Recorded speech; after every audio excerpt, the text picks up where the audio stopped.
اشرح لي صدري ويسر لي أمري واحلل عقدة من لساني يفقهوا قولي رب يسر ولا تعسر وتمم بالخير وبك نستعين يا فتاح يا عليم آمين يا رب العالمين. أعوذ بالله من الشیطان الرجیم بسم اللہ الرحمن الرحیم. الحمدللہ اللہ تبارک و تعالیٰ کا ہم پہ بہت کرم احسان ہے کہ اللہ تعالیٰ نے ہمیں سننے کی توفیق دی ہوئی ہے. اللہ تعالیٰ ہمیں عمل کی بھی توفیق دے. آج ہمارا 7 سپارے مکمل ہو کر 8ویں سپارے کا آغاز ہے. اللہ تبارک و تعالیٰ نے 8ویں سپارے کو شروع کیا. ہم نے 7ویں سپارے میں پڑھا تھا کل والے سپارے میں کہ جو مشرکین تھے وہ آپ صلی اللہ علیہ وسلم سے کیسے کیسے مطالبات کیا کرتے تھے کہ ہمیں یہ دکھاؤ کہ پہاڑ آپ کے ساتھ چلنے لگ جائے. کبھی وہ کہتے تھے کہ فرشتے کیوں نہیں اترتے ہیں, ایسا پیپر لے کے فرشتے اترے آسمان سے جس پہ ہمارے نام لکھے ہو پھر ہم مانیں گے. کبھی کہتے تھے کہ اشارہ کرو اور پہاڑ کو سونے کا بناؤ پھر ہم مانیں گے کہ تم نبی ہو. تو مختلف باتیں کرتے تھے, وہ ڈیڑھ تھے, ضد پہ تھے. تو اللہ تعالیٰ نے یہ آیت اتاری 8ویں سپارے کے شروع میں. اللہ تعالیٰ نے ان کا جواب دیا. اللہ تعالیٰ فرماتے ہیں وَلَوْ أَنَّنَا نَزَّلْنَا, اگر ہم ان پر نازل کر دیں الملائکہ فرشتے, الیہم الملائکہ, اگر ہم ان پر فرشتے بھی اتار دیں آسمانوں سے, یا ہم کیا کریں وَكَلَّمَهُمُ الْمَوْتَى, یا ان سے ہم مردوں کو کہیں کہ کھڑے ہو کر ان سے باتیں کرو, قبریں پھٹے مردے کھڑے ہوں اور ان سے باتیں کرنے لگ جائیں, پھر بھی وہ کیا کریں گے, بات نہیں مانیں گے. کیونکہ اللہ تعالیٰ کو پتہ ہے نا, اللہ کو پتہ ہے کہ کس کے دل پر کتنی سختی ہے اور کس کا دل ماننے والا ہے, ہدایت دینے والا ہے اللہ ہی ہے. تو اللہ تعالیٰ نے فرمایا کہ یہ سب تمہارے پاس صرف بہانے لگاتے ہیں ایمان نہ لانے کے, ایمان انہوں نے لانا ہی نہیں ہے. تو تم ان کی باتوں سے پریشان نہ ہو, تمہارا کام کیا ہے, صرف اللہ کا پیغام پہنچا دو. مانتے ہیں یا نہیں مانتے اب آگے تمہاری ذمہ داری نہیں ہے. اگر ہم نشانیاں دکھا بھی دیں گے تو یہ ایمان لے کر نہیں آئیں گے. کیونکہ آپ صلی اللہ علیہ وسلم بہت زیادہ غمگین ہو جاتے تھے جب ان کی بات, کافر جو تھے جب نہیں مانتے تھے, ایمان نہیں لاتے تھے, وہ بہت پریشان ہوتے تھے. بہت زیادہ ان کی جیسے ہوتے ہیں نا بندہ ٹینشن لیتا ہے ایک بات کا تو اپنے اوپر وہ ان کو غالب کر لیتے تھے, بہت زیادہ پریشان ہوتے تھے. تو اللہ نے کیا فرمایا کذالک جعلنا لکل نبی عدوا, کہ آپ پریشان نہ ہوں اے میرے محبوب, اے میرے نبی, ہم نے ہر نبی کے ہی دشمن بنائے ہیں. جب اللہ کے دین کا کوئی پیغام دینے والا ہوتا ہے تو دشمن اس کے ضرور ہوتے ہیں. تو جو پہلے نبی بہت سے گزرے ہیں, ہر نبی کی ہی قوم نے جھٹلایا ہے, ہر نبی نے ہی اس کو جھٹلایا, ہر نبی کو جھٹلایا بھی گیا, ہر نبی کے بارے میں باتیں بھی کی گئی. لیکن نبی جو ہوتا ہے وہ تو اللہ کا پیغام پہنچا کر ہی رہتا ہے. تو تم ان سے پریشان نہ ہو, ان کو چھوڑ دو. اللہ نے کیا فرمایا فَذَرْهُمْ وَمَا يَفْتَرُونَ, ایسے لوگ جو بات نہیں مانتے ان کو کیا کرنا ہے, چھوڑ دیں. وَمَا يَفْتَرُونَ, وہ جو کر رہے ہیں ان کو کرنے دیں, آپ اپنے کام کرتے رہیں. تو اس میں ہمارے لیے بھی یہی سبق ہے. اللہ پاک نے یہ رکھا ہے کہ جب ہم دین کی دعوت دیتے ہیں, آگے سے جب ہمیں جواب ملتا ہے کوئی سخت جواب ملتا ہے, کوئی ہمیں کہتا ہے کہ مجھ سے ایسی بات نہ کیا کرو, یا میں کیوں مانوں تمہاری بات, میں جانوں میرا اللہ جانے, ایسی عجیب سے عجیب جملے بولے جاتے ہیں. تو ہمارا یہ کام ہے کہ ہم بول کر سائڈ پہ ہٹ جائیں. پھر وہ کیا کر رہے ہیں کیا نہیں کر رہے, پھر ہمارا ان سے کوئی تعلق نہیں ہے. لیکن اگر ہم یہ کہتے ہیں کہ اس نے کون سا میری بات مان لی, میں کہتی نہیں, تو پھر یہ غلط ہے. کہنا ہے بات مانے یا نہ مانے, کیونکہ نبیوں کے ساتھ بھی ایسا ہی ہوا ہے, اللہ کے نبیوں کو بھی جھٹلایا گیا. اس کے بعد اللہ تعالیٰ نے فرمایا کہ جب ہم کوئی مسئلہ پوچھتے ہیں, یہ بہت سا ہوتا ہے کہ ہمیں دین کے بارے میں کوئی بات نہیں پتا, اب ہم نے پتہ کرنی ہے کہ اس کا اللہ کا کیا حکم ہے, تو ہم کسی سے بھی نہیں پوچھ سکتے, ایسی راہ جاتے ہیں کسی بھی بندے سے پوچھ لیا. ایسا نہیں ہے کہ جب آپ کو دین کی بات سمجھنی ہے, کچھ پوچھنا ہے, کوئی شرعی مسئلہ پوچھنا ہے, تو کیا کریں, کسی ایسے مستند انسان کے پاس جائیں جس نے واقعی اللہ کے قرآن کو پڑھا ہو, سمجھا ہو, جس کے پاس اللہ کا علم ہو. کیونکہ کیا ہوتا ہے کہ لوگ کیا کرتے ہیں, بغیر علم کے لوگوں کو گمراہ کرتے ہیں. بہت سے ایسے لوگ ہیں آج کل تو فتنوں کا دور, جیسے موبائل ہے, سوشل میڈیا پہ آپ دیکھیں طرح طرح سبھی مولوی بن کے بیٹھے ہیں, سبھی مفتیان بننے بیٹھے ہیں, کوئی اپنا فتویٰ دیتا ہے, کوئی اور بات کرتا ہے, دوسرے کی سنے کوئی اور بات کرتا ہے. تو اس میں کیا ہے کہ ہمیں صرف ایک ہی کی سننی ہے, کسی ایک کو آپ اپنا پیروا بنائیں جس کی آپ پیروی کریں, جس کو آپ کو پتہ ہے کہ یہ بندہ صحیح ہے, شریعت پہ چلنے والا ہے, اللہ اور اس کے رسول کی ماننے والا ہے. تو ایسے بندے کی آپ سنیں اور ان سے پوچھیں گے. اللہ تعالیٰ فرماتے ہیں وَإِنَّ كَثِيرًا لَيُضِلُّونَ, بہت سے لوگ کیا کرتے ہیں, گمراہ کرتے ہیں, بہت گمراہ کرتے ہیں بِأَهْوَائِهِمْ بِغَيْرِ علم, کیونکہ ان کے پاس علم نہیں ہوتا. جیسے ہم کسی بھی, جیسے کوئی وہی بات ہے کہ کوئی پیر فقیر بن کے بیٹھا ہوا ہے, اب نہ اس نے کبھی قرآن کھولا, نہ کبھی نماز پڑھی, تسبیح ہاتھ میں پکڑی ہوئی ہے, داڑھی رکھی ہوئی ہے, جی میں بڑا اللہ والا ہوں. اب ہم جا کے اس سے اپنے مسئلے پوچھ رہے ہوتے ہیں, میرے یہ مسئلہ ہے, مجھے کوئی تعویذ دے دے, کوئی دم کر دے. تو اب دیکھیں, پہلے آپ یہ دیکھیں جس کے پاس آپ جا رہے ہیں وہ واقعی اللہ والا ہے بھی یا نہیں, شریعت کا پابند ہے. شریعت کا پابند بندے کی نشانی کیا ہے, مرد ہے تو وہ عورتوں سے اختلاط نہیں کرتا, وہ باپردہ ہو کے بات کرتا ہے. اب آج کل کے پیر فقیر کیا کریں, عورتیں سامنے بٹھائی ہوئی ہیں, جی آ جاؤ جی دم کروا لو, قریب بھی بیٹھ رہے ہیں, بات بھی کر رہے ہیں, سروں پہ ہاتھ بھی رکھ رہے ہیں, یہ تو بابا جی ہیں, یہ تو بزرگ ہیں. ایسا نہیں ہے, کوئی بزرگ ہے, کوئی بابا ہے. شریعت میں کیا ہے, عورت کا پردہ ہے تو بس ہے. تو جو واقعی شریعت پہ چلنے والے ہوتے ہیں وہ ایسے کام نہیں کرتے. تو ایسے لوگوں سے ہم نے بچنا ہے جن کے پاس علم نہیں ہوتا, اور وہ ہمیں کیا کرتے ہیں, جب ہم ایسے لوگوں کے پاس جاتے ہیں تو وہ ہمیں مزید گمراہ کر دیتے ہیں. اللہ پاک سے جو ہے وہ ہمیں اور زیادہ بدگمان کرتے ہیں. تو اللہ تعالیٰ نے فرمایا کہ ایسے لوگوں سے بچو. آگے اللہ تعالیٰ نے مسلمانوں اور کافروں کی مثال بیان کی کہ جس انسان کے دل میں ایمان ہوتا ہے وہ کیسا ہوتا ہے, اور جس کے دل میں ایمان نہیں ہوتا وہ کیسا ہوتا ہے. اللہ تعالیٰ فرماتے ہیں جو ایمان والا ہوتا ہے ہم نے اس کو کیا کیا, جعلنا لہو نورا. ایمان والا کیا ہوتا ہے, ایمان کی روشنی میں اپنی زندگی گزارتا ہے, یعنی گمراہوں کی طرح نہیں ہے, بھٹکے ہوئے لوگوں کی طرح نہیں ہوتا. جس کے دل میں ایمان نہیں ہوتا وہ کیسے ہوتا ہے, مثلہ فی الظلمات, وہ اندھیروں میں چل رہا ہے. یعنی جو ایمان کی روشنی, اب دیکھیں دن کی روشنی میں جب بندہ جا رہا ہے تو وہ سیدھا اسی گھر کو پہنچے گا جس گھر میں اس نے جانا ہے, وہ راستہ نہیں بھولے گا, وہ بھٹکے گا نہیں. اب دوسرا بندہ جب رات کو اندھیرے میں جا رہا ہے, نہ اس کے پاس کوئی لائٹ ہو, نہ گلی میں کوئی روشنی ہو, وہ اندھیرے میں چلتا رہے تو کیا ہوگا, راستہ بھول جائے گا, بھٹک جائے گا, وہ کسی اور گھر میں چلا جائے گا. تو ایمان والا کیا ہوتا ہے, صراط مستقیم پہ چلتا ہے, اللہ اور اس کے رسول کی بات کو لے کے اپنی زندگی گزارتا ہے اور سیدھا کیا ہے, جنت تک پہنچتا ہے. اور جو ایمان والے نہیں ہوتے وہ کیا کرتے ہیں, وہ ادھر کی بات سن لیا, ادھر کی بات سن لیا, اللہ کا حکم کیا ہے, اللہ کے رسول کا حکم کیا ہے, اس کو پیچھے چھوڑ دیا. جو دل کر رہے ہیں وہ زندگی میں کر رہے ہیں, میری زندگی ہے, میری مرضی ہے, اپنی مرضی کے مطابق گزار رہے ہیں. تو پھر ایسے لوگ جو ہیں بھٹکتے کیا ہے, جہنم تک پہنچ جاتے ہیں. تو اللہ تعالیٰ نے فرمایا کہ ایمان کی روشنی کو لے کے چلو گے تبھی تم کیا ہوگے, کامیاب ہوگے. اور شرح صدر, ایمان کا دل میں آنا, یہ بھی اللہ کی طرف سے ایک بہت بڑی نعمت ہوتی ہے. اللہ تعالیٰ فرماتے ہیں فَمَن يُرِدِ اللَّهُ أَن يَهْدِيَهُ يَشْرَحُ صَدْرَهُ, جس کو میں ہدایت دینا چاہتا ہوں اس کا میں کیا کرتا ہوں, سینہ کھول دیتا ہوں. سینہ کھولنے کا کیا مطلب ہے کہ ہمارے دل میں اللہ کی محبت بھر جاتی ہے, ہمارا دل جو ہے اللہ کی محبت میں لگ جاتا ہے, ہمارا دل کرتا ہے ہم اللہ کی بات سنیں, ہم قرآن پڑھیں, ہم دین کو سمجھیں. جب ہمیں کوئی پیغام ملتا ہے کہ فلاں جگہ آ جاؤ, اللہ کے دین کا درس ہو رہا ہے, اب جیسے آپ یہاں آئے بیٹھے ہیں, تو ہمارا دل, ہم خوشی سے جاتے ہیں. تو یہ ایک نشانی ہوتی ہے جب ہم خوشی سے اللہ اور اللہ کے رسول کی بات کو سنتے ہیں. یہ ایک چھوٹی سی نشانی ہے کہ اللہ ہمیں ہدایت دینا چاہ رہا ہے, اللہ تعالیٰ ہمیں اپنے راستے پہ دیکھنا چاہتا ہے. بات وہی ہے کہ اللہ تعالیٰ کے راستے پہ صرف وہ انسان آتا ہے جس کو اللہ لے کر آتا ہے.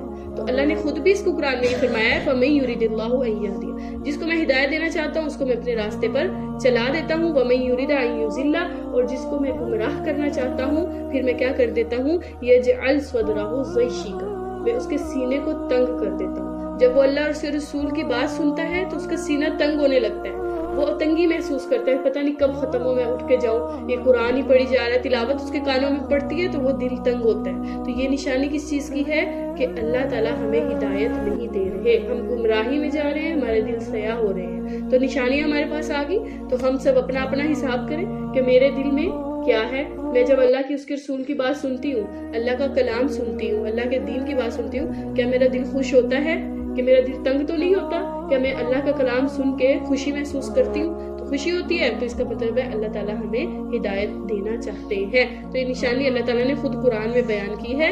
تو یہ دیکھا کریں کہ جب اللہ کے پیغام آ رہا ہے, اللہ کے دین کے چلنے کا ہمیں موقع مل رہا ہے, تو خوشی اللہ تعالیٰ فرماتے ہیں فَفِرُّوا إِلَى اللَّهِ, اللہ کے کام کی طرف کیا کرو, دوڑ لگا لو, دوڑ کے جاؤ. اور جب دنیا کا کام ہو تو وہاں پہ آہستہ آہستہ قدم رکھ کے جاؤ. اگر ہم اس کے اپوزٹ ہو گئے ہیں کہ دین کی طرف جانا ہے تو مجھے یہ کام ہے, مجھے یہ کام ہے, مجھے یہ کام ہے, ہم رک کے جا رہے ہیں. اور جب کوئی دنیا کی محفل ہو رہی ہے, دنیا داری کی کوئی بات ہو رہی ہے, کوئی شادی بیاہ کا معاملہ ہے یا کوئی اور چیز ہے, تو ہم کیا کہہ رہے ہیں, بھاگ کے جا رہے ہیں. مہندیاں ہوتی ہیں, ساری رات بیٹھے رہتے ہیں, ہمیں پتہ ہی لگتا. تو لیلۃ القدر میں ہم کہتے ہیں ساری رات عبادت کیسے کروں گی, یہ تو بڑی مشکل ہے, مجھے تو نیند آتی ہے, میں تو تھک جاتی ہوں. تو یہ چیز ہم نے اپنے اندر سے نکالنی ہے. اللہ کی محبت میں, اللہ تعالیٰ کے دین پہ ہم نے وہ اپنا شوق دکھانا ہے جو ہم دنیا داری کے کاموں میں دکھاتے ہیں. یہ اللہ تعالیٰ فرما رہے ہیں کہ یہ ایمان والوں کی مثال ہوتی ہے. اس کے بعد اللہ تعالیٰ فرماتے ہیں وَجَعَلُوا لِلَّهِ مِمَّا زَرَعَ مِنَ الْحَرْثِ, اللہ تعالیٰ فرماتے ہیں کہ ان لوگوں نے اللہ کے لیے خود اسی کی پیدا کی ہوئی کھیتی اور مویشیوں میں سے ایک حصہ مقرر کر لیا. یہ مشرکین جو تھے نا, کافر تھے, ان کے اندر ایک جاہلانہ رسم تھی. وہ کیا کرتے تھے کہ وہ اپنے مویشی, ان کے کھیتوں میں جو فصلیں ہوتی تھی, ساری جب فصل آتی تھی تو اس میں سے کچھ فصل نکال کے رکھ لیتے تھے. اب رکھ کے کیا کرتے, اس کے 2 حصے کرتے تھے. کہتے تھے کہ ایک حصہ اللہ کے لیے اور ایک حصہ کیا ہے ہمارے شریکوں کے لیے، یعنی کہ جو ان کے بت وغیرہ تھے ان کے لیے. اب وہ اللہ کو بھی مانتے تھے اور اللہ کے ساتھ شریک بھی بناتے تھے. اب دونوں کے لیے آدھا آدھا حصہ رکھتے تھے. اللہ کے لیے جو حصہ رکھا ہوتا تھا اس کو کیا کرتے تھے، وہ غریبوں میں تقسیم کرتے تھے. اور جو اپنے بتوں کے لیے حصہ رکھتے تھے تو وہ کہتے تھے اس کو کوئی کھا نہیں سکتا، یہ ہمارے بتوں کا حصہ مخصوص حصہ ہے، اس میں سے جو وہ ان کی پوجا وغیرہ کرتے ہیں، جو بڑے ہوتے تھے مندر سنبھالنے والے، بس وہ اپنے گھروں میں اس کو کھاتے رہتے تھے. تو ہوتا یہ تھا وہ کیا کرتے تھے کہ اگر کوئی بارش آ گئی یا کوئی سیلاب آ گیا، کچھ ہو گیا، تو کیا کرتے تھے اللہ تعالیٰ کے حصے میں سے اگر مال تھوڑا سا ادھر آ گیا دوسرے حصے میں، ان کے بتوں والے حصے میں، تو کیا کرتے تھے اس کو جلدی سے اس کو کہتے تھے کہ اس میں سے نہیں نکالتے، اللہ کو کون سا اتنی ضرورت ہے، خیر ہے تھوڑا مار کم بھی ہو گیا تو خیر ہے. اور جب ان کے بتوں والے حصے میں تھوڑا سا 2 دانے بھی اللہ تعالیٰ کے حصے میں آ جاتے تھے، وہ کیا کرتے تھے زیادہ سا نکال کے ادھر ڈال لیتے تھے. تو کہتے تھے کہ ہمارے بتوں کی چیز میں کمی نہیں آنی چاہیے، اللہ کو تو ضرورت نہیں ہے. اب دیکھیں کہ وہ اپنی بات خود اگر وہ اپنی بات پہ اپنی عقل سے سوچتے کہ جس کو ضرورت نہیں ہے معبود تو وہی ہے نا، جس کو ضرورت ہوتی ہے وہ تو مخلوق ہوتی ہے، وہ اللہ کیسے ہو سکتا ہے جس کو ضرورت پڑے. تو وہ یہ یہاں پہ اللہ تعالیٰ نے مشرکین کی اس بات کو بیان کیا کہ وہ خود کتنے بے وقوف تھے کہ وہ خود اپنے ہاتھوں سے ہی جن کو رزق دے رہے ہیں اسی کے بارے میں ایک گمان کرتے تھے یہ ہمیں رزق دینے والا ہے. تو یہ جاہلانہ باتیں ہیں، اللہ نے ان کو قرآن میں بیان کیا کہ ایسی رسم و رواج میں نہیں پڑھنا، ان کا بہت ہی زیادہ غلط رسم تھی. اس کے بعد اللہ تعالیٰ نے ہمیں کچھ کام بتائے ہیں کہ اے ایمان والو، اگر تمہارے دل میں ایمان ہے تو کچھ کام آپ نے نہیں کرنے، کبھی نہیں کرنے. سب سے پہلا کام جو ہم سب جانتے ہیں کہ اللہ کے ساتھ شریک نہیں ٹھہرانا. اللہ تعالیٰ فرماتے ہیں ما حرم ربکم علیکم اتلو، کہ بیان کرو وہ چیزیں جو میں نے تمہارے اوپر کیا کر دی، حرام ہے، یہ ہمارے اوپر حرام ہو گئی ہیں. وہ کون کون سی چیزیں ہیں؟ سب سے پہلا کام کون سا ہے؟ اللہ تشرکوا بہ شیئا، اللہ کے ساتھ کسی کو شریک نہیں ٹھہرانا. اب شریک ٹھہرانے کا مطلب کیا ہوتا ہے کہ اللہ کی ذات میں شریک ٹھہرانا، یعنی کہنا کہ میں اللہ کے سامنے بھی عبادت کرتی ہوں، اللہ کے برابر کسی اور کو بھی نعوذ باللہ سمجھنا، اس کی بھی عبادت کرنا، یہ اللہ کی ذات میں ہے. پھر اللہ کی صفات میں شریک ٹھہرانا. اب اللہ کی صفت کیا ہے؟ اللہ خالق ہے، اللہ مالک ہے، اللہ رازق ہے، اللہ غفور الرحیم ہے، یہ اللہ کی صفات ہے، یعنی اللہ رزق دینے والا ہے. اب ہم کسی اور کے بارے میں گمان کریں اور کسی کے بارے میں سوچیں کہ مجھے رزق فلاں کی طرف سے مل رہا ہے، جیسے ہم تنخواہیں آتی ہیں، پیسے آتے ہیں، وہ دینے والا تو کوئی اور ہے، لیکن اصل جو دینے والی ذات ہے وہ تو اللہ کی ہوتی ہے، وہ تو ایک سبب اللہ نے بنایا ہوا ہے نا. تو کسی پہ یہ نہیں ہونا کہ میرا رزق اسی کی وجہ سے آ رہا ہے، یا پھر یہ کہنا کہ رزق تو روکنے والی بھی ذات اللہ کی. اللہ تعالیٰ فرماتے ہیں میں جس کے رزق میں چاہتا ہوں تنگی کرتا ہوں، جس کا رزق چاہتا ہوں بڑھا دیتا ہوں. تو اگر تنگی ہو گئی ہے تو یہ نہیں سوچنا فلاں بندے کی وجہ سے ہوئی ہوگی، اس نے بندش کروائی ہوئی ہے میرے کاروبار کے اوپر، اس لیے چل نہیں رہا. تو یہ بھی اللہ کے ساتھ ایک شرک کی مثال ہے کہ روکنے والی ذات کون تھی؟ اللہ کی تھی. اللہ سے مانگنا تھا، اللہ تعالیٰ کشادہ کر دیتے رزق کو، نہ کہ لوگوں کی طرف سوچنا کہ لوگوں نے یہ کیا. تو یہ کام نہیں کرنا، اللہ کے ساتھ شریک نہیں ٹھہرانا، یہ شرکت کیا ہے؟ حرام ہے. اسی طرح سجدہ کرنا، اللہ کی ذات صرف اللہ کی ذات خاص ہے. اللہ نے فرمایا، آپ صلی اللہ علیہ وسلم نے فرمایا، حدیث پاک کا مفہوم ہے، اگر میں سجدے کا حکم دیتا تو اللہ کے بعد کس کو دیتا؟ عورت کو میں حکم دیتا کہ وہ اپنے شوہر کو سجدہ کر سکتی ہے، اگر دیتا تو اب اللہ نے اور شوہر کو خدا مجازی خدا بنایا لیکن سجدے کا حکم نہیں دیا. تو ہم کیا کر رہے ہیں؟ آج کل کے لوگوں کو آپ دیکھیں دربار پہ جا کے اس طرح جھکے ہوئے ہوتے ہیں کہ دیکھنے والا سمجھتے وہ سجدہ کر رہے ہیں، اور کچھ لوگ سجدہ ہی کرتے ہیں. یہ قبریں ہوتی ہیں نا، جو درباروں پہ جاتے ہیں لوگ قبروں پہ سجدہ کرتے ہیں، طواف کرتے ہیں، قبروں کے گرد گھومتے ہیں اور ان کے پاؤں والی سائڈ پہ نیچے سجدے میں چلے جاتے ہیں. یہ شرک ہے، یہ کفر ہے. ایسا کرنے سے انسان ایمان سے خارج ہو جاتا ہے، ایمان سے وہ نکل جاتا ہے، وہ کافر ہو جاتا ہے. تو یہ سراسر شرک ہے. اسی طرح کسی کی تعظیم میں کوئی آیا ہے تو ایک تو ہوتا ہے سلام کرنا، اور ادب میں ہم تھوڑا سا اس طرح جھک کے کرتے ہیں، یہ تو ٹھیک ہے. ایک بہت زیادہ جھک جانا، دیکھنے والا سمجھے کہ شاید ہی اس کو سجدہ ہی کر رہا ہے، یعنی کہ ایسی حالت میں جانا کہ دیکھنے والوں کے لگے یہ سجدے میں ہے، یہ حرام ہے. کسی کے سامنے بھی اتنا جھکنا نہیں چاہیے. یہ سب چیزیں اللہ پاک کے ساتھ شرک میں آتی ہیں. اس کے بعد اللہ تعالیٰ نے دوسرا کام بتایا جو ہم نے نہیں کرنا، اور کرنے کا کام کیا ہے؟ وَبِالْوَالِدَيْنِ إِحْسَانًا. اب ماں باپ کے ساتھ کیا کرنا ہے؟ اچھا سلوک کرنا ہے. اچھے سلوک میں کیا آتا ہے؟ ماں باپ کا ادب بھی آتا ہے، ماں باپ کی تعظیم بھی ہے، اور ماں باپ کی کیا ہے؟ رضا جوئی. جس میں ماں باپ راضی آپ بھی اسی کام میں راضی، اور ماں باپ کی خدمت، یہ سب چیزیں ماں باپ کے ساتھ اچھے سلوک میں آتی ہیں. ماں باپ کا اللہ پاک نے اتنا بڑا درجہ رکھا ہے، اتنا بڑا درجہ رکھا ہے کہ اگر ماں باپ ناراض ہے تو انسان پہ جنت حرام ہو جاتی ہے. اس دنیا سے وہ جا رہا ہے اور ماں باپ راضی نہیں ہے تو حرام. حضرت اویس کرنی کا بہت مشہور واقعہ ہے کہ آپ صلی اللہ علیہ وسلم جب معراج پہ گئے تو آپ صلی اللہ علیہ وسلم نے کیا ہے سنا کہ وہاں پہ کیا ہے ان کی تلاوت کرنے کی آواز آ رہی تھی کہ تلاوت کوئی کر رہا ہے، اور وہ کون تھے؟ حضرت اویس کرنی، جبکہ وہ زندہ تھے، وہ دنیا میں تھے، اور آپ صلی اللہ علیہ وسلم کہاں تھے؟ معراج پہ تھے، آسمانوں پہ تھے۔ تو آپ سن رہے ہیں کہ اویس کرنی کی آواز جو ہے تلاوت کی وہ آسمانوں میں آ رہی ہے۔ تو آپ نے پوچھا حضرت جبرائیل السلام سے کہ حضرت اویس کرنی تو زندہ ہیں، اس کی آواز جنت میں کیسے آ رہی ہے؟ تو انہوں نے فرمایا کہ یہ اپنی ماں کی بہت خدمت کرتے ہیں، اللہ تعالیٰ ان سے اتنے راضی ہیں، اپنی ماں کی اتنی خدمت کرتے ہیں کہ اللہ تعالیٰ ان سے اتنے خوش ہیں کہ جب وہ قرآن پڑھتے ہیں تو اللہ تعالیٰ ان کے قرآن کی آواز جنت میں فرشتوں کو سناتے ہیں کہ میرے اس بندے کی آواز تم سنو، میں اس بندے سے اتنا خوش ہوں کہ یہ ماں کی بہت خدمت کرتا ہے۔ تو اسی طرح سے وہ ایک کسائی والا واقعہ ہے، حضرت موسیٰ علیہ السلام والا، کہ اللہ تعالیٰ نے موسیٰ علیہ السلام کو کیا بتایا کہ اے موسیٰ جنت میں تیرا ساتھی ہے، اور وہ بندہ کون ہے؟ ایک کسائی ہے۔ موسیٰ علیہ السلام بڑے پریشان ہو گئے کہ میں اللہ کا اتنا بڑا نبی، اور جنت میں جو میرا ساتھی ہوگا، میرے ساتھ جس کا گھر ہوگا، وہ ایک کسائی ہے معمولی سا۔ تو اللہ تعالیٰ نے ان کو بھیجا کہ جا کے دیکھ لو اس کا کیا عمل ہے۔ تو موسیٰ علیہ السلام گئے کہ میں دیکھوں یہ کسائی ایسا کیا کرتی ہے، جنت میں میرا ساتھی بنے گا، اللہ کے نبی کے برابر اس کو مقام ملے گا۔ جب دیکھا انہوں نے وہ کیا کرتے ہیں، روز دکان کھولتے ہیں، آ کے گوشت کاٹتے ہیں، بیچتا ہے، سارا دن کسائی کا کام کرتا ہے، لیکن جیسے وہ گوشت کاٹنا شروع کرتا ہے تو گوشت کا سب سے اچھے حصے میں سے تھوڑا سا گوشت کاٹ کے سائیڈ پہ رکھ لیتے ہیں، باقی کاٹتا ہے، بیچتا ہے، بند کرتا ہے، دکان گھر چلا جاتا ہے۔ تو موسیٰ علیہ السلام اس کے پیچھے پیچھے چلے گئے۔ موسیٰ علیہ السلام نے کہا کہ میں دیکھتا ہوں یہ گھر جا کے کیا کرتا ہے۔ وہ گھر گیا، اس نے گھر کی صفائی کی۔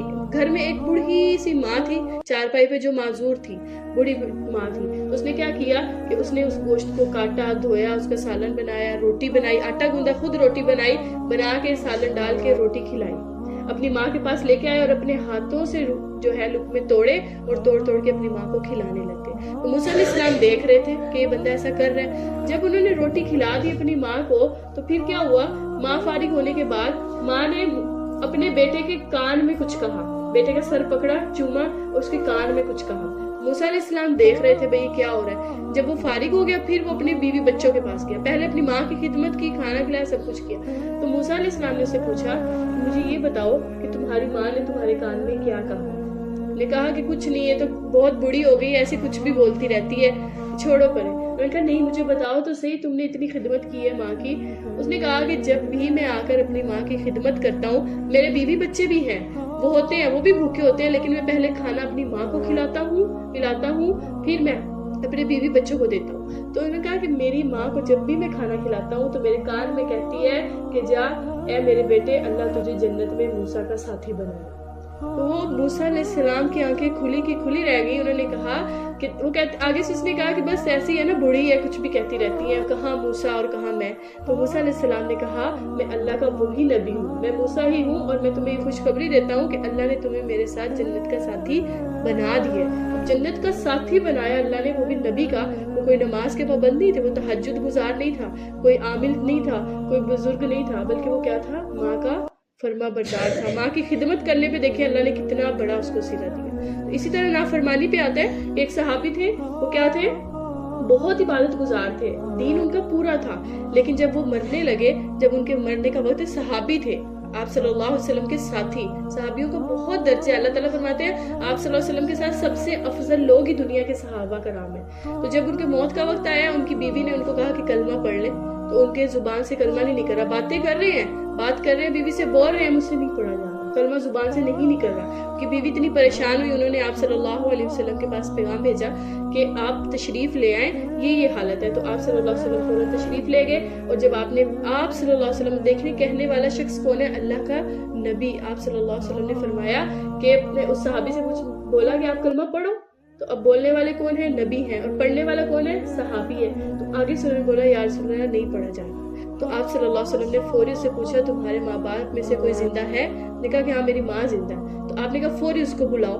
جب ماں آئی، ماں آ گئی، تو آپ صلی اللہ علیہ وسلم نے پوچھا کیا تم بیٹے سے راضی ہو یا ناراض ہو؟ ماں نے کہا نہیں، میں اس سے راضی نہیں ہوں، میں اس سے ناراض ہوں۔ تو آپ صلی اللہ علیہ وسلم نے پوچھا کیوں، کیا وجہ ہے؟ اس نے کہا کہ مجھے اس کے دین سے کوئی گلہ نہیں ہے، دیندار بچہ ہے، بہت اچھا ہے، نماز کا پابند ہے، سب کچھ ٹھیک ہے، لیکن اس نے میرا دل دکھایا ہے۔ وہ کیسے کہ جب یہ مجھ سے بولتا تھا اکھڑ کے بولتا، جب میں بات کرتی اکھڑ کے جواب دیتا تھا، میرا دل دکھاتا تھا، اس نے میرا بڑا دل دکھایا، میں اس کو معاف نہیں کرتی، میں اس سے ناراض ہوں۔ تو آپ صلی اللہ علیہ وسلم نے کیا فرمایا؟ صحابہ کرام سے فرمایا کہ جاؤ لکڑیاں لے کر آؤ، اکٹھی کرو، آگ جلاؤ اور اس کو اٹھا کے آگ میں پھینک دو۔ صحابی کو کہا کہ اس کو اٹھا کے آگ میں پھینک دو۔ تو ماں تھی نا، پھر ماں نے جب دیکھا کہ یہ ہو رہا ہے تو وہ تڑپ اٹھی، نے کہا کہ میں ناراض تو ہوں لیکن میں آگ میں نہیں دیکھ سکتی۔ تو آپ صلی اللہ علیہ وسلم نے فرمایا کہ تو یہاں آگ میں نہیں دیکھ سکتی، اگر تو نے اس کو معاف نہیں کیا تو جیسے ہی سانس نکلے گی سیدھا یہ جہنم کی آگ میں چلا جائے گا، اس کو صحابی ہونا اس کو جہنم کی آگ سے نہیں بچا سکے گا۔ تو پھر ماں نے کیا کہا؟ ماں نے کہا کہ نہیں، میں اس کو معاف کرتی ہوں۔ معاف کر دیا، اور جیسے ہی معاف کیا فوراً ان کی زبان سے کلمہ جاری ہو گیا اور کہا لا الہ الا اللہ محمد رسول اللہ، اور دم توڑ۔ تو ماں باپ کا اللہ پاک نے اتنا بڑا مقام رکھا ہے، اسی لیے اللہ تعالیٰ جہاں بھی اپنی عبادت کے ساتھ فرماتا ہے، اللہ تعالیٰ نے پیچھے کیا حکم دیا تھا؟ میرے ساتھ کسی کو شریک نہیں ٹھہرانا۔ اللہ نے اپنی ذات کے ساتھ کس کو بیان کیا؟ ماں باپ کو بیان کیا۔ تو مخلوق میں اللہ کی عبادت کے بعد سب سے بڑا حق جو ہے وہ کس کا ہے؟ ماں باپ کا ہے۔ حضور اقدس صلی اللہ علیہ وسلم نے فرمایا، حدیث پاک کا مفہوم ہے، اگر میرے ماں باپ میری زندگی میں زندہ ہوتے، آپ نے تو نہیں دیکھا نا 6 سال کے تھے تو ماں اس دنیا سے چلی گئی، اور اس دنیا میں آئے ہی نہیں تھے تو باپ بھی چلے گئے۔ آپ صلی اللہ علیہ وسلم نے فرمایا تم دیکھتے کہ میں اپنے ماں باپ کی کیسے خدمت کرتا۔ فرماتے ہیں اگر میں عشاء کی نماز پڑھ رہا ہوتا، میں فرض نماز پڑھ رہا ہوتا اور سورہ فاتحہ پڑھ رہا ہوتا، میری ماں کہتی محمد، تو میں اپنی سورہ فاتحہ کی رکعت توڑ کے کہتا کہ لبیک یا امی، میں حاضر ہوں میری ماں۔ تو آپ صلی اللہ علیہ وسلم نے اتنا مقام بتایا ہے والدین کا۔ تو والدین راضی ہیں تو اللہ بھی راضی ہے۔ والدین کی بد دعا جو ہوتی ہے، حدیث پاک میں ہے باپ اگر بد دعا دے تو اللہ کے درمیان اور باپ کی بد دعا کے درمیان کوئی پردہ نہیں ہوتا۔ فرشتے بد دعا نہیں لے کے جاتے، باپ کی زبان سے بد دعا نکلتے ہی سیدھا عرش پہ جاتی ہے اور اللہ تعالیٰ اس کو قبول کر لیتے ہیں۔ ماں کا بھی درجہ اتنا ہے، باپ کا بھی۔ تو اسی کو آپ صلی اللہ علیہ وسلم یہاں پہ اللہ تعالیٰ نے فرمایا وَبِالْوَالِدَيْنِ إِحْسَانًا، کہ کیا کرو؟ والدین کے ساتھ احسان۔ احسان کا جو لفظ ہوتا ہے اس کا مطلب یہ ہوتا ہے کہ نیکی کر کے بدلہ نہ چاہو، کہ ماں باپ اگر آپ کے ساتھ کوئی ظلم کر رہے ہیں، کچھ کر رہے ہیں، تو ماں باپ کیا ہے؟ ماں باپ ہیں، آپ اف نہیں کر سکتے۔ آپ اللہ نے کیا فرمایا؟ لا تقل لہما اف۔ ماں باپ کو اف کب کرتے ہیں ہم؟ کہ ہم اگر بار بار ہمیں بلائی جائے، کوئی بلائی جائے تو ہم تھوڑا سا بولے اف، کیا مسئلہ ہے؟ یہ جو اف ہے یہ بھی ہم اپنے ماں باپ کو نہیں کہہ سکتے۔ اللہ نے اتنا بڑا درجہ رکھا ہے ماں باپ کا۔ اس طرح سے وہ ایک صحابیہ کا واقعہ، صحابیہ تھی، وہ کیا تھی؟ مسلمان ہو گئی، لڑکی تھی، مسلمان ہو گئی، گھر والوں نے نکال دیا، انہوں نے کہا کہ نہیں ہم تو کافر ہیں، ہم تمہیں نہیں اپنے گھر رکھ سکتے۔ تو وہ نکل گئی، انہوں نے مسلمان سے شادی کر لی، تو وہ رہنے لگی۔ تو ان کی ماں کیا تھی؟ کافر تھی۔ تو اب انہیں پتہ لگا کہ ان کے گاؤں میں ان کی ماں آئی ہیں، بستی میں آ گئی ہیں۔ اب انہوں نے پیغام بھیجا اللہ کے رسول کے پاس کہ یا رسول اللہ میری ماں آئی ہے، کیا میں اس کو گھر آنے دے سکتی ہوں؟ کیونکہ وہ تو مسلمان تھی نا، ماں کافر تھی۔ تو آپ صلی اللہ علیہ وسلم نے کیا فرمایا کہ صرف گھر نہیں آنے دینا، اس کی ویسے ہی خدمت کر جیسے تو تب کرتی جب وہ مسلمان ہوتی، کہ ماں ماں ہی ہوتی ہے چاہے وہ کافر ہی کو۔ تو ہم یہ نہیں کہہ سکتے ہمارے ماں باپ ویسے اس لیے ہمیں بھی زبان چلانی پڑتی ہے آگے سے، ہرگز نہیں۔ ماں باپ جیسے بھی ہوتے ہیں ہم نے کیا کرنا ہے؟ اف بھی نہیں کرنا۔ اللہ پاک نے ماں باپ کا بہت بلند درجہ رکھا ہے۔ تو تیسری بات اللہ پاک نے کیا فرمائی ہے؟ جو کام نہیں کرنا، لا تقتلوا، یہ بھی ہمارے معاشرے میں بہت ہو رہا ہے۔ اللہ تعالیٰ فرماتے ہیں ولا تقتلوا، قتل مت کرو، اولادکم، اپنی اولاد کو، من املاق، مفلسی اور فقر کے ڈر سے۔ لوگ کیا کرتے ہیں کہ اولاد ہوگی، ان کو کہاں سے کھلائیں گے، ہمارا تو خود نہیں پورا ہو رہا ہے، رزق کی تنگی ہو جائے گی اور بھی اولاد کے ہونے سے۔ تو کیا ہے؟ اللہ نے فرمایا کہ رزق دینے والی ذات کون ہے؟ میں۔ اللہ فرماتے ہیں نحن نرزقکم وإیاہم، میں تمہیں بھی کھلا رہا ہوں، تمہاری اولاد کو بھی میں ہی کھلاؤں گا۔ تو فقر کے ڈر سے، مفلسی کے ڈر سے کہ ہمارا رزق تنگ ہو جائے گا، ہم غریب ہیں، اولاد ہوگی تو اور زیادہ غریب ہو جائیں گے، ان کے خرچے کیسے اٹھائیں گے، ان کو کیسے پالیں گے۔ تو یہ جو ساری باتیں ہیں ہمارے ذہن میں کون ڈالتا ہے؟ شیطان ڈالتا ہے۔ اللہ تعالیٰ فرماتے ہیں میں رزق بڑھاتا ہوں، جو آتا ہے وہ اپنا رزق لے کر آتا ہے۔ جیسے مہمان بھی آتا ہے نا، کہتے ہیں نا مہمان آیا اپنا رزق لے کے آیا، جو اس نے کھانا اللہ دے دے گا۔ تو اولاد بھی ہے، اللہ تعالیٰ اولاد کے نصیب کا انسان کو بڑھا کے دیتے ہیں۔ تو اللہ تعالیٰ نے فرمایا ایسا نہ کرو کہ اپنے مفلسی کے ڈر سے اولاد کو قتل نہ کرو۔ اس کے بعد ہے وَلَا تَقْرَبُوا الْفَوَاحِشَ مَا ظَهَرَ مِنْهَا وَمَا بَطَنَ، گناہوں کے کام نہیں کرنے، چاہے وہ کیا ہو؟ ما ظہرا، سب کے سامنے ہو، کھلا گناہ ہو، یا پھر کیا ہو؟ وما بطنا، یا پھر چھپا چھپایا گناہ ہو۔ گناہوں فحاشی کے کام نہیں کرنے، جیسے جھوٹ بولنا، غیبت کرنا، زنا کرنا، شراب پینا، یہ سارے گناہ کے کام ہیں. ہر گناہ سے کیا کرنا ہے؟ حرام سے بچنا ہے. اس کے بعد اللہ تعالیٰ نے فرمایا وَلَا تَقْتُلُوا النَّفْسَ. وہی بات جو ہم پہلے پڑھ چکے ہیں کہ کسی کو بغیر حق کے قتل کرنا یہ بھی کبیرہ گناہ ہے، چھوٹا گناہ نہیں ہے. کسی کا قتل کرنا اللہ تعالیٰ نے حرام رکھا ہے. ایک انسان کی جان لینے والے کے بارے میں آتا ہے کہ جس نے ایک کو ناحق قتل کیا اس نے پوری کائنات، پوری مخلوق کو قتل کیا. اور قیامت کے دن اس کے سر ایک خون نہیں ہوگا، اس کے سر پوری مخلوق کا خون ہوگا. تو اس سے بھی خود کو بھی بچانا ہے، اپنے گھر والوں کو بھی یہ بتایا گیا کہ اللہ کا قرآن میں کیا حکم ہے؟ لا تقتلوا النفس، کسی کو قتل مت کرو، التی حرم اللہ، جس جان کو اللہ نے تمہارے اوپر حرام قرار دیا. ہمارے معاشرے میں کیا ہوتا ہے؟ عزت کے نام پہ قتل ہوتے ہیں. کہ جیسے آپ لوگوں نے سنا ہوگا، یہ پچھلے دنوں میں تھوڑے دن پہلے کی بات ہے، یہ افغانستان والے سائڈ پہ قتل ہوا تھا کہ لڑکی نے شادی کی اپنی پسند سے کی، تو اس کو کیا کیا؟ ان کے بھائیوں نے دعوت پہ بلایا کہ آ جاؤ ہم راضی ہیں، کچھ نہیں ہوتا. اس کو بہنوئی کو بھی بلایا، بہن کو بھی بلایا، اور جب وہ گھر آ گئے تو دونوں کو گولی مار دی، اور سب کے سامنے مار دی، ہم نے اپنی عزت کے لیے ماری. دیکھیں بے شک اس نے نکاح کیا ہے؟ اللہ تعالیٰ کی طرف سے سنت ہے، اور اللہ نے اسلام میں یہ حق رکھا ہے. لڑکی کا بھی ہے، لڑکے کا بھی ہے کہ ماں باپ کیا ہے لڑکے سے بھی پوچھیں اور لڑکی سے بھی اس بارے میں پوچھیں. نکاح تو ان کا ہونا ہے نا، تو ان سے پوچھا جائے. ماں باپ کہتے ہیں، اب ہمارے معاشرے میں کیا ہوتا ہے؟ نہیں، ہم نے کر دیا تو اب ادھر ہی ہوگا، جو مرضی ہو جائے، نہ لڑکا راضی ہے نہ لڑکی راضی ہے. اب اللہ کہتے ہیں کہ نکاح کیا ہے؟ رضامندی کا نام ہے نکاح. تو دونوں طرف سے رضامندی ضروری ہے. اب نکاح میں کیا ہے؟ قبول ہے. قبول کون کہہ رہی ہے؟ لڑکی. قبول کس نے کرنا ہے؟ لڑکی نے. اب ماں باپ کیا کہتے ہیں؟ نہیں، جو مرضی ہے ادھر ہی ہے. تو پھر اس سے کیا ہوتا ہے؟ معاشرے میں گناہ پیدا ہوتے ہیں. تو اس میں اس کے نام پہ پھر کیا ہے؟ قتل و غارت ہوتی ہے. ہماری عزت تھی، ہم نے قتل کر دیا. تو یہ جو عزت کے نام پہ قتل ہے یہ بھی حرام ہے. کسی کی جان لینے کا حق اللہ نے نہیں رکھا، چاہے وہ کچھ بھی کر رہا ہے. جان لینے کا حق صرف اللہ کو ہے. موت کس نے دینی ہے؟ صرف اللہ نے دینی ہے. تو اللہ نے اس کو حرام کیا. الا بالحق، یہ ہے کہ صرف 3 بندوں پہ ہے اسلام میں ہے کہ 3 لوگ ایسے ہیں، 3 گناہ ایسے ہیں جن کو قتل کیا جا سکتا ہے. سب سے پہلا ہم پہلے بھی پڑھ چکے ہیں، اگر کسی نے کسی کو جان بوجھ کے قتل کیا تو اس کے گھر والے بدلے میں پھر اس کو بھی کر سکتے ہیں جسے جان بوجھ کے کیا. اور دوسرا کیا ہے؟ جو اسلام کے کاموں میں رکاوٹ ڈالتا ہے، یعنی کہ اسلام کے ملک میں رہ رہے ہیں، مسلم ممالک میں رہتے ہیں اور پھر آگے اسلام کو ہی گالیاں دے رہے ہیں، نعوذ باللہ اسلام کی توہین کر رہے ہیں، آپ صلی اللہ علیہ وسلم کی توہین کر رہے ہیں، تو ایسے لوگوں کا قتل بھی جائز ہے. اور تیسرا کس کے بارے میں آتا ہے؟ دین حق کے راہ میں مزاحم، یعنی کہ جنگ کیے بغیر. جب آپ جنگ کے لیے جا رہے ہیں، اللہ کے راستے میں نکل رہے ہیں اور کوئی آپ کو روک رہا ہے تو پھر ایسے سے بھی لڑنا جائز ہے اور قتل و غارت بھی جائز ہے. اس کے علاوہ نہیں. اس کے بعد اللہ تعالیٰ نے اگلا حکم کیا دیا؟ نہیں کرنا جو ہم بہت کرتے ہیں، وَأَوْفُوا الْكَيْلَ وَالْمِيزَانَ بِالْقِسْطِ، ناپ تول میں کمی نہیں کرنی. یہ ہر معاملے کے لیے، چاہے آپ کے گھر کا معاملہ ہے، چاہے بازار کا معاملہ ہے، اگر آپ کوئی چیز خرید و فروخت کر رہے ہیں تو اس میں ناپ تول میں کمی نہیں ہونی چاہیے. ہم بڑے فخر سے بتاتے ہیں میں نے آج اتنے پیسے کسی سے ٹھگ لیے ہیں، ڈنڈی مار لی ہے، تو دیکھیں وہ جو ڈنڈی ماری ہے وہ قیامت کے دن اللہ کو بھرنی بھی ہے. یہ فخر نہیں ہے، یہ کیا ہے؟ منافقت ہے. آپ کے اندر منافق ہیں آپ، کہ آپ زبان سے دکھا کچھ اور رہے ہیں اور دے کچھ اور رہے ہیں. ایسے تھا نا، ایک مرتبہ آپ صلی اللہ علیہ وسلم گزر رہے تھے تو آپ نے دیکھا کہ وہ جیسے گندم ہوتی ہے، گندم جب نکالتے ہیں وہ اس کی ایسے تہسی لگا دیتے ہیں نا، ایسے وہ کوئی فصل تھی تو ایسے وہ تہسی لگائی ہوئی تھی.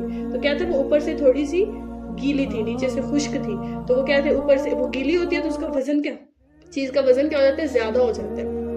تو آپ نے کیا فرمایا کہ اس گیلی کو یہاں سے ہٹاؤ اور جو خشک ہے اس کو بیچو، تاکہ جو جتنی چیزیں اتنی ہی اگلے کے پاس جائے. تو یہ بھی ہمارے بہت ہوتا ہے، باہر جا کے دیکھیں سبزی فروٹس والی دکان پہ، چلے سبزی فروٹ کو تو فریش رکھنا ہوتا ہے اس لیے، اور بھی بہت سے لوگ جو ہوتے ہیں وہ اس طرح کر رہے ہوتے ہیں. کنڈے میں کوئی مسئلہ کیا ہوا ہے تو ناپ تول میں کمی، تو یہ حرام ہے. اللہ تعالیٰ نے فرمایا ایسا نہ کرو. لا نکلف نفسا الا وسعها، ایسے کر کے تم اپنا رزق نہیں بڑھا سکو گے، جو ہم نے دیا ملنا اتنا ہی ہے. وَإِذَا قُلْتُمْ فَعْدِلُوا، اللہ تعالیٰ آگے کہتے ہیں کہ انصاف کرو، چاہے تمہارے رشتہ داروں کی ہی بات آگے کیوں نہ ہو. جیسے یہودی اور منافق کا واقعہ نا، ایک یہودی تھا اور ایک مسلمان تھا. جو مسلمان تھا وہ ناحق تھا، یہودی جو تھا وہ حق پہ تھا. زمین تھی وہ تھی یہودی کی، جھگڑا تھا دونوں کے درمیان، مسلمان کی نہیں تھی. مسلمان کہتا تھا میں لوں گا، میرا ہے یہ. تو یہودی جو تھا اس نے کہا کہ چلو حضور صلی اللہ علیہ وسلم سے فیصلہ کروا لیتے ہیں. تو مسلمان جو تھا وہ منافق تھا، اس کے دل میں منافقت تھی، ایمان والا مسلمان نہیں تھا.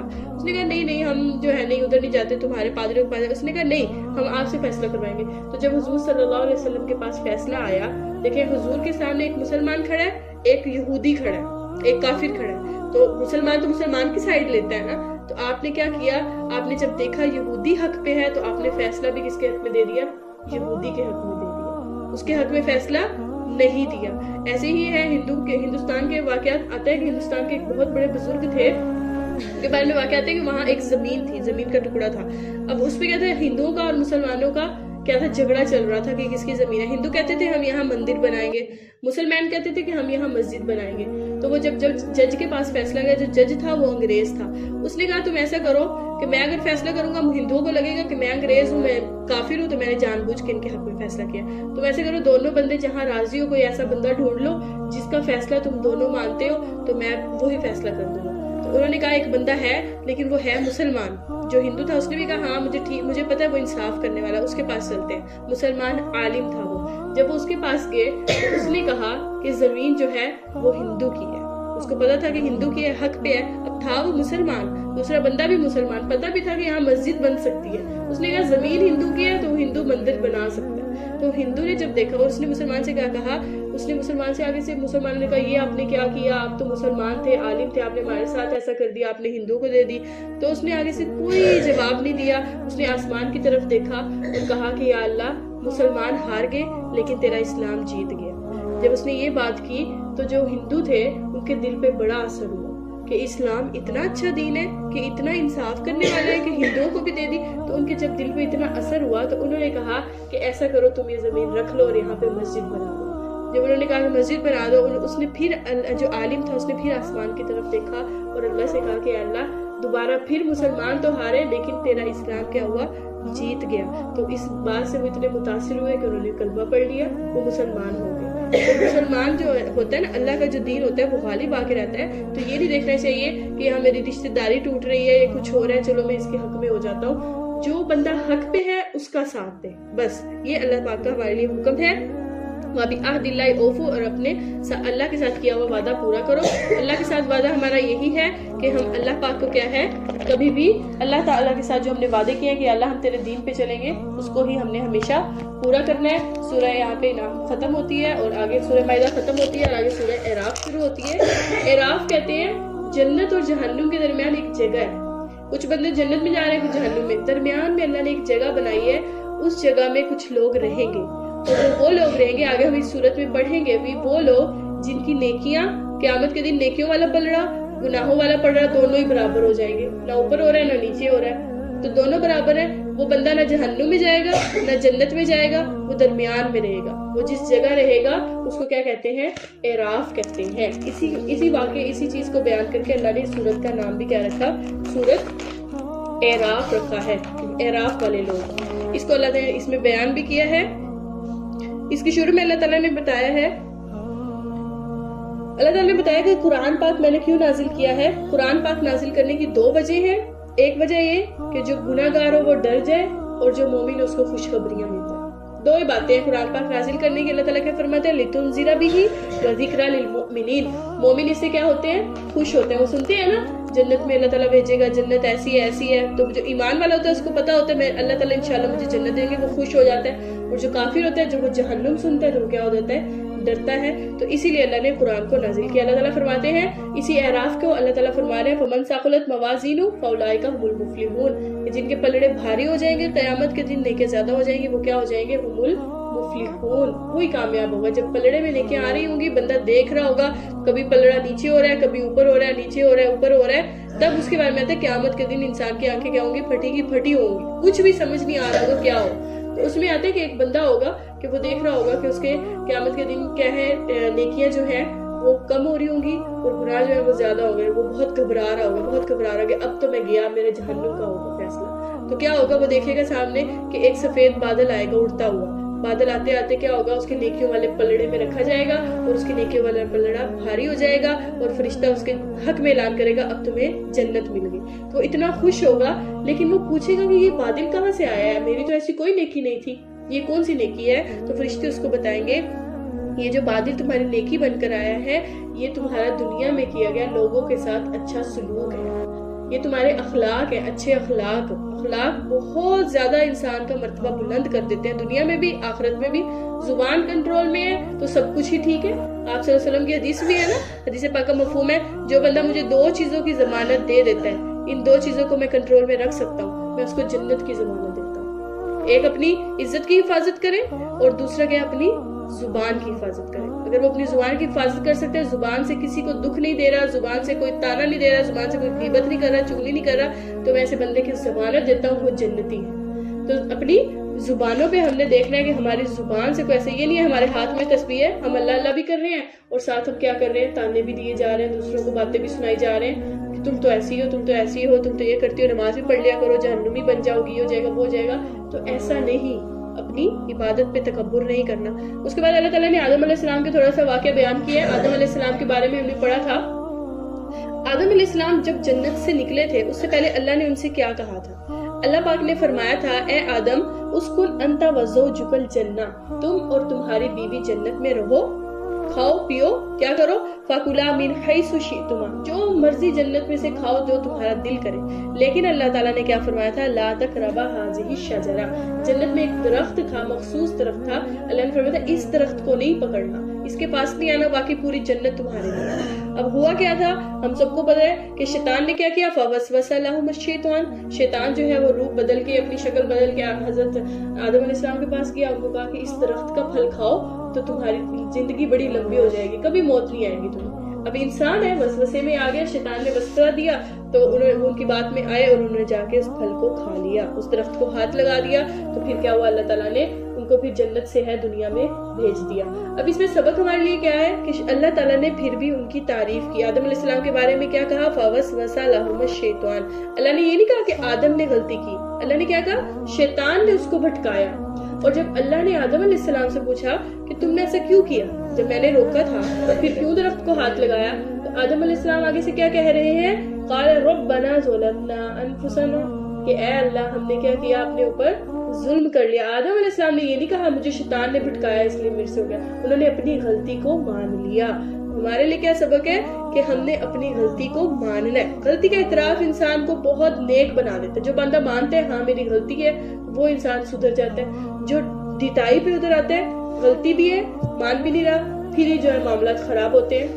اپنی بھی غلطی مانے, انسان خود بھی کبھی غلط ہوتا ہے. ایسے ہی ہم کیا کرتے ہیں, ہم اپنی اولاد کی بھی غلطی نہیں مانتے. آج کل کیا ہوتا ہے کہ اولاد آ کے تھوڑا سا کچھ کہہ دے کہ میرے ساتھ اسکول میں ٹیچر نے یہ کیا یا کچھ بھی کیا, تو ہم کیا ہے, اولاد کی انگلی پکڑی بچے کی, چلو جی ٹیچر کے سر ہو جا.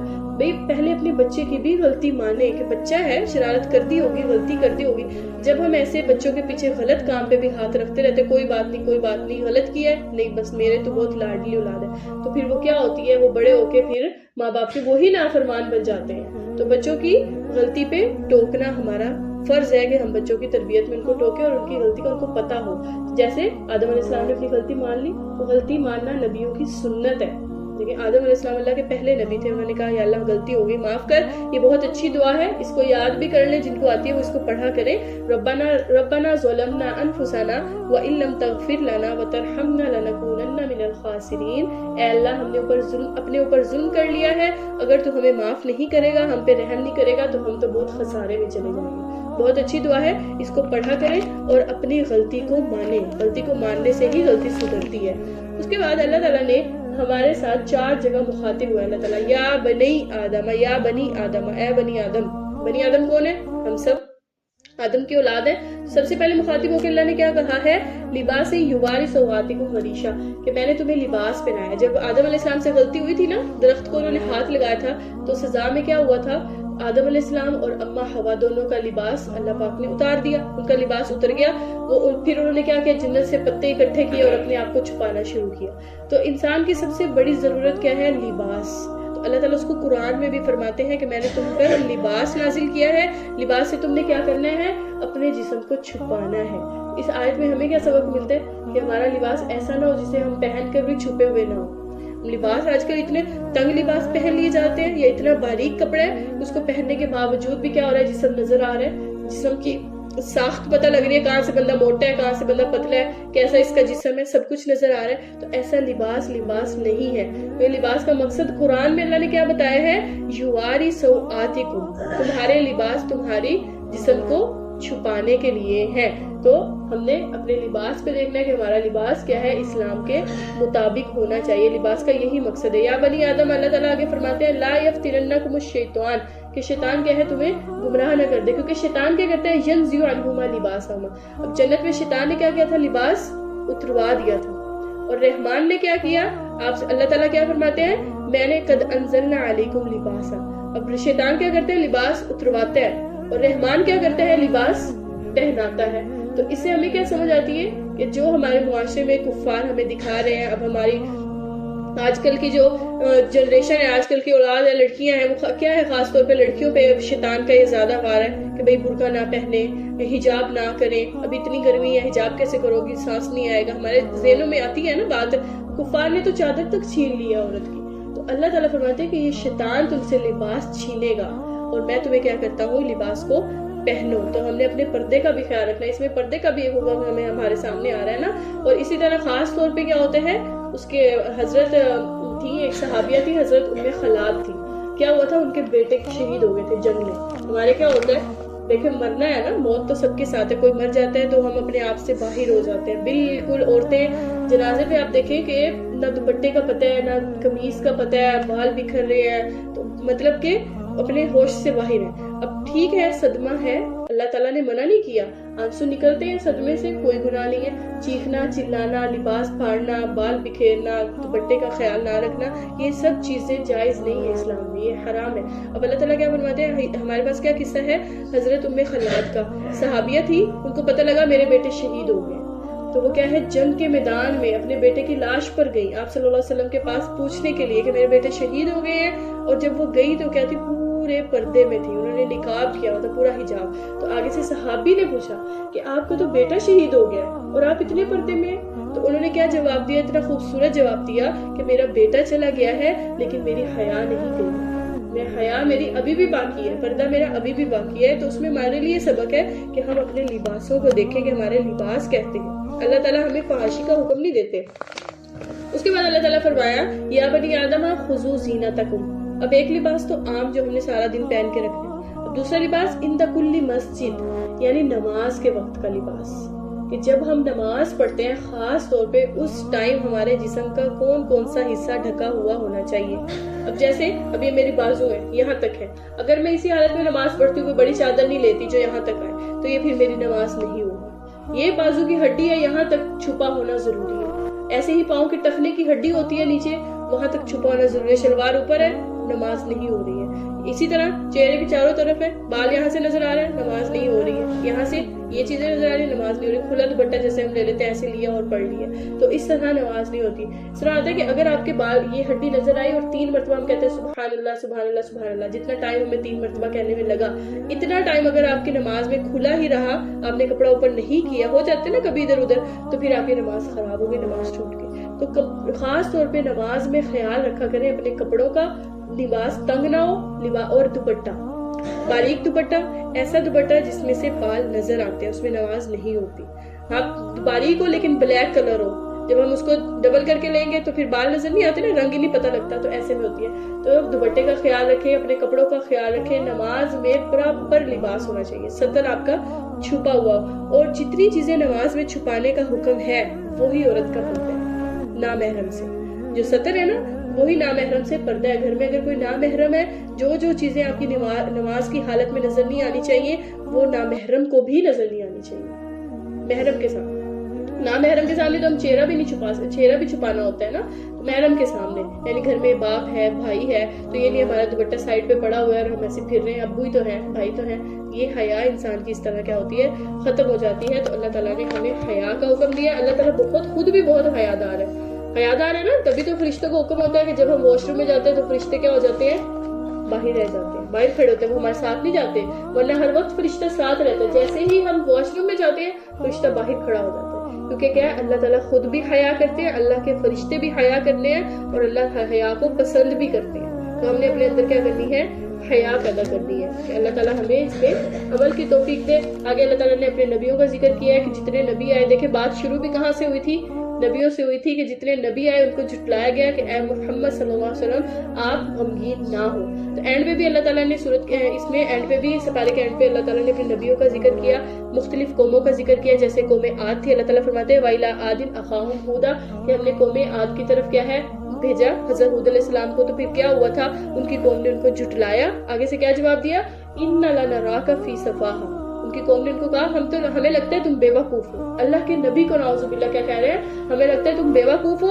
وَإِنَّا لَنَظُنُّكَ مِنَ الْكَاذِبِينَ، اور تم کیا ہو؟ جھوٹے ہو. ہمارے پاس اللہ کا نبی لے کر آئے، تم جھوٹے ہو. تو پھر ان پر کیا ہوا؟ اللہ کا عذاب نازل ہوا. ایسی قوم عاد، قوم سمود، جن کا میں نے آپ لوگوں کو اس دن بھی بتایا تھا، حضرت صالح علیہ السلام کی جو قوم تھی جنہوں نے اونٹنی کا کہا تھا دکھاؤ، تو ان پر بھی اللہ نے عذاب بھیجا. ان کو کیا کیا؟ اس کے بعد جو سب سے سخت عذاب آیا تھا وہ قوم لوط پہ آیا تھا.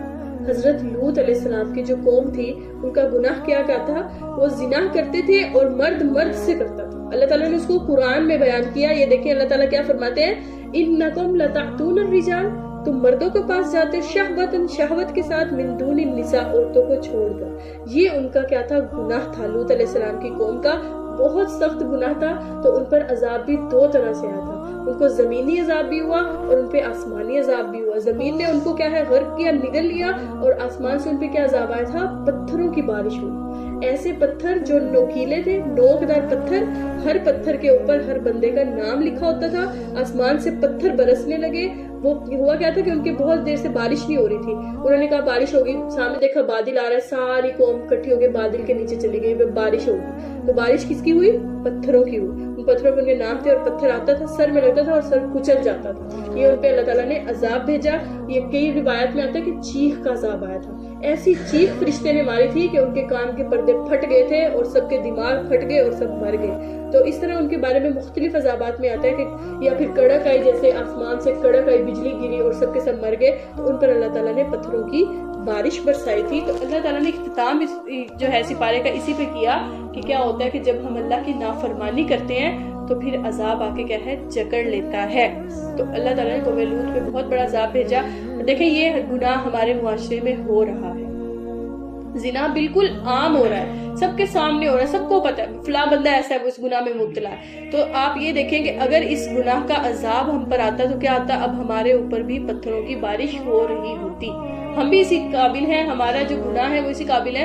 لیکن ہمارے نبی کی ہمارے ساتھ دعا ہے، تو اس دعا کا ہم نے کیا ہے؟ ناجائز فائدہ اٹھایا ہوا ہے. ہمارے پاس کون سا عذاب آ رہا ہے؟ کرتے رہو گناہوں میں، لگے رہو.